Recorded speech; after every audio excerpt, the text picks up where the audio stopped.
परमाराध्य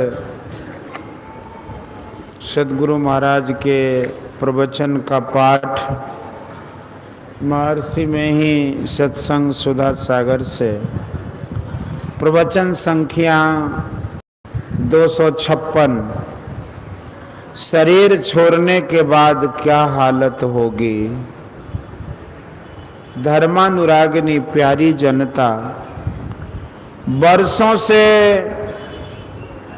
आप लोगों का यह सत्संग घर है।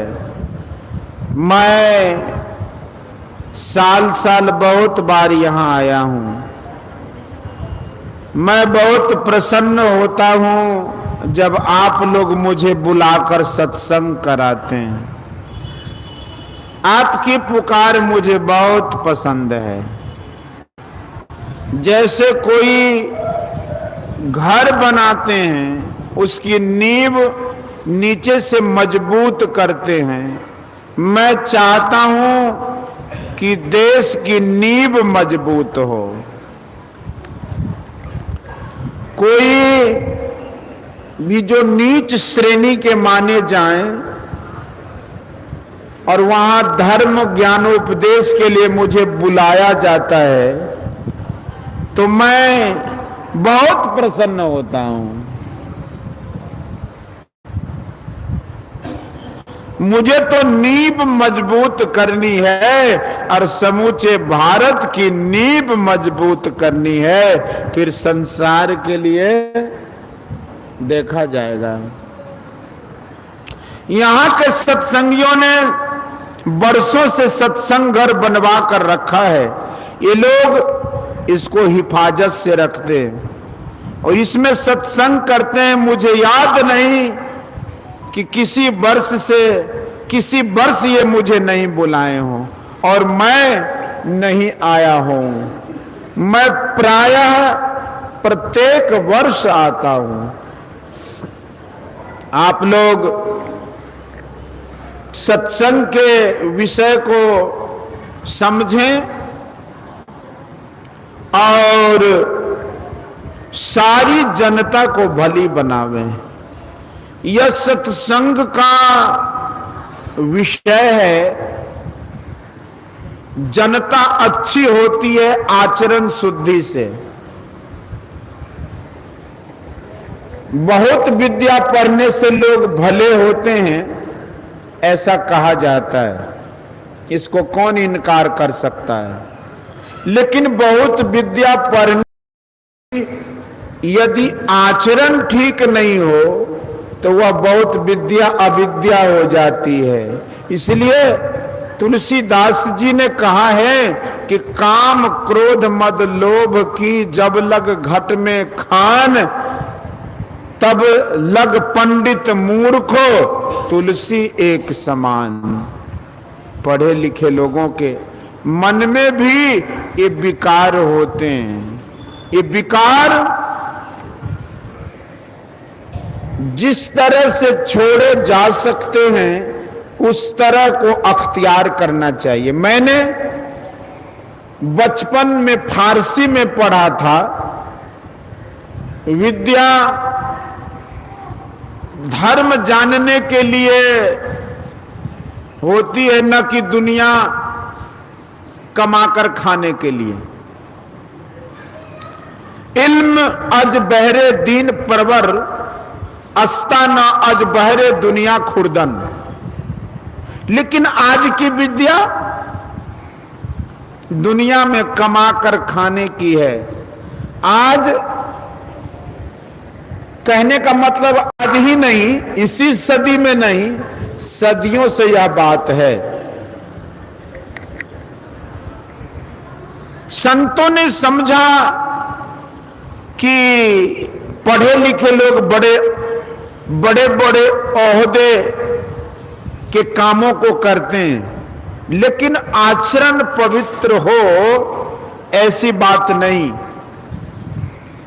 उसमें भी सब तरह के लोग होते हैं, अच्छे भी होते हैं, लेकिन आज जैसा देखा जाता है उसमें पवित्रता कहाँ है, प्रत्यक्ष है। एक विद्या है कि पंडितों अध्यापकों के पास मिलती है, दूसरी विद्या होती है जो साधु संतों के संग में मिलती है। स्कूल कॉलेज की विद्या में संसार के प्रबंध का ख्याल ज्यादा होता है, और साधु संतों के पास में जाने से जो विद्या आती है उसमें संसार का प्रबंध तो रहता ही है, लेकिन यह भी रहता है कि शरीर छोड़ने के बाद तुम्हारी क्या हालत होगी यह भी सोचो। संसार में रहने के लिए बहुत अच्छा प्रबंध किए, बहुत अच्छा प्रबंध किए संसार में रहने के लिए। कुछ दिन व कुछ वर्ष रहे, चले गए, कहां चले गए इसका कोई ठिकाना नहीं। शरीर छोड़ने पर तुम दुख में नहीं जाओ, इसका प्रबंध कर लिया तब तो ठीक है। शरीर छोड़ने पर तुम दुख में नहीं जाओ, इसका प्रबंध कर लिया तब तो ठीक है, लेकिन यदि नहीं किया तो अभी तुमको कुछ करना चाहिए। जाना जरूर है, लेकिन शरीर के बाद का जीवन बहुत लंबा है, इसका प्रबंध करो।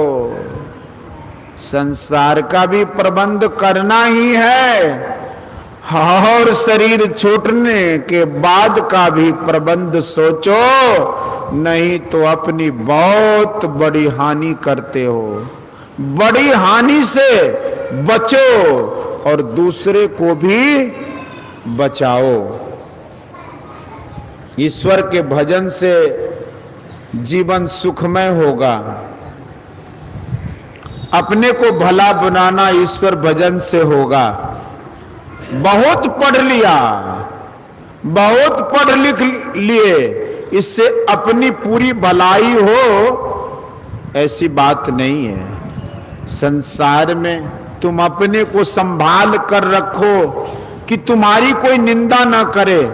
यदि तुम्हारा आचरण ठीक है और लोग तुम्हारी निंदा करें तो परवाह मत करो, और यदि तुमसे उस तरह का काम हो गया तब जो तुमको जो कुछ कहे तो उसको अपना मित्र मानो।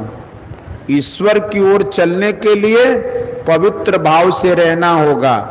संसार की कमाई में पाप पुण्य का कोई विचार नहीं होता, लेकिन ईश्वर भजन में पाप पुण्य का विचार करके चलना होगा। कोई चाहे कि ईश्वर भजन भी करेंगे और पाप भी करेंगे तो उससे ईश्वर का भजन नहीं होगा। ईश्वर का भजन आजकल कहकर मत टालो। संसार में 5 ही तरह की चीजें हैं। एक, वह जो देख सकते हो, दूसरा वह जो सुन सकते हो, तीसरा वह जो तुम गंध ले सकते हो, चौथा वह जो स्पर्श कर सकते हो, और पांचवा वह जिसका रसास्वादन कर सकते हो। ये सब मिलाकर 5 होते हैं, रूप, रस, गंध, स्पर्श और शब्द। इन 5 में से कोई पदार्थ ईश्वर नहीं है। इन 5 को छीनते रहोगे लेकिन ईश्वर का दर्शन नहीं होगा। 5 चीजों का संघात मनुष्य शरीर है। इसी तरह सभी शरीर हैं। कोई शरीर कितना भी सुंदर हो, विकट हो, डरावना हो, उसमें भी यही 5 हैं, रूप, रस, गंध, स्पर्श और शब्द। इन 5 को जहां पाओ वहां समझो कि ईश्वर दर्शन नहीं हुआ। ईश्वर रहता है सब में, ईश्वर रहता है सब में, लेकिन किसी के जैसा नहीं होता। भगत हे तू भगवान प्रभु, राम धरे तनु भूप, किए चरित पावन परमा, प्राकृत नर अनुरूप, यथा अनेकन वेश धरी, नृत्य करई नट कोय, सोई सोई भाव दिखावई, आपुन होय न सोय। सब में रहकर सबसे विलक्षण है। 5 विषयों को पहचानने के लिए 5 ज्ञानेंद्रियां हैं। जब इन 5 में से किसी को जानो तो वह ईश्वर नहीं है। तुम्हारे अंदर मन, बुद्धि, चित्त और अहंकार भी है, जिसको अंतःकरण कहते हैं। 4 अंतःकरण, 5 कर्मेंद्रिय, 5 ज्ञानेंद्रिय। इन 14 से युक्त तुम जिसको देखो वह ईश्वर नहीं है।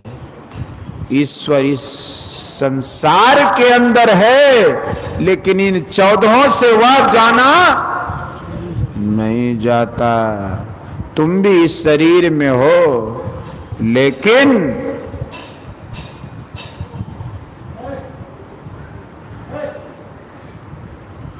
तुम भी इस शरीर में हो, लेकिन 14 इंद्रियों में से तुम कोई नहीं हो।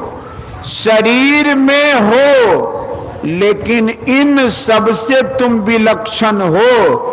तुम्हारी शक्ति से ही इंद्रियों में शक्ति है। शरीर और इंद्रिय का ज्ञान छोड़कर अपने ज्ञान में रहकर जिसको पहचानो वह ईश्वर है।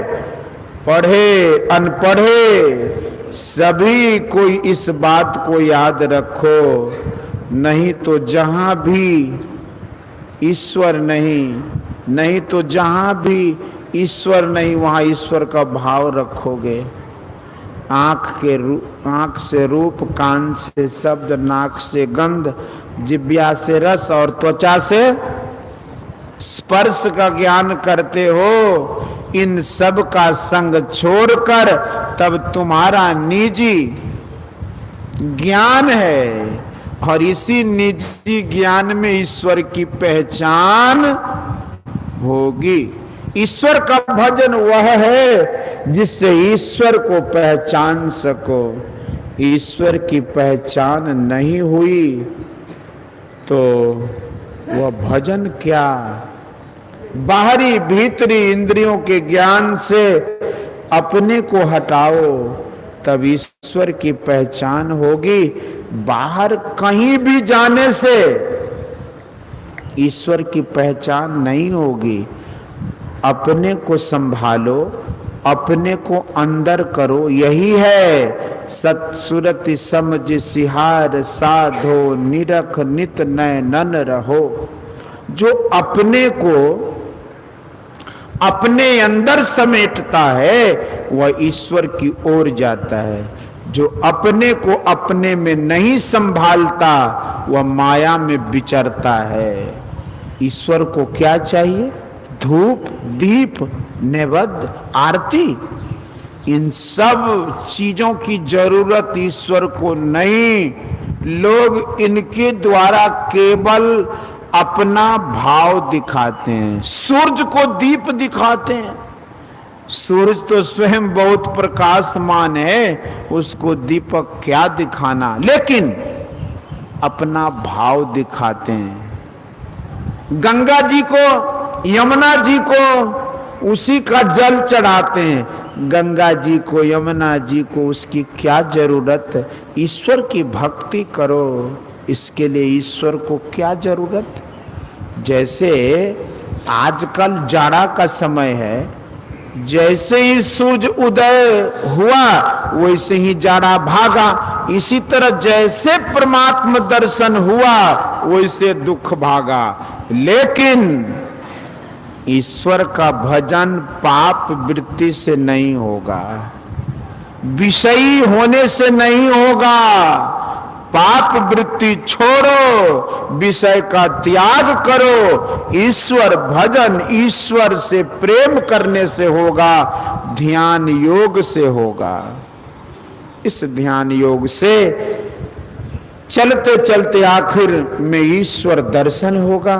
भगवान श्री कृष्ण ने कहा है इस योग के आरंभ का नाश नहीं होता, इसका उल्टा परिणाम नहीं होता, और यह महाभय से बचाता है। मनुष्य शरीर के अतिरिक्त गाय बैल घोड़ा आदि जानवर होना महाभय है।